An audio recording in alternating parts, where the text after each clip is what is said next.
Postal vote বলতে আসলে কি বুঝি? পোস্টাল ভোট হচ্ছে ডাকযোগে ভোটের ব্যবস্থাকে পোস্টাল ভোট বলা হয়। বাংলাদেশ সরকারের যে নির্বাচন কমিশন আছে সেখানে পোস্টাল ভোট বিডি নামে একটা অ্যাপস ডেভেলপ করছে, তার মাধ্যমে ভোট দিতে পারবেন পোস্টাল ভোটে। এবং কারা ভোট দিতে পারবে আসলে? 4 শ্রেণীর ব্যক্তিরা এই পোস্টাল ভোটে ভোট দিতে পারবেন। প্রথমত হচ্ছে যারা বিদেশে অবস্থানরত প্রবাসী,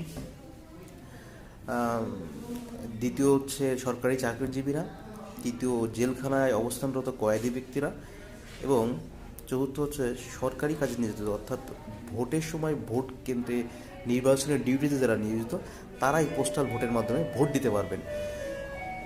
এই 4 শ্রেণীর বাইরে কোনো ব্যক্তি পোস্টাল ভোটে রেজিস্ট্রেশন বা কোনো মাধ্যমেই ভোট প্রদান করতে পারবেন না।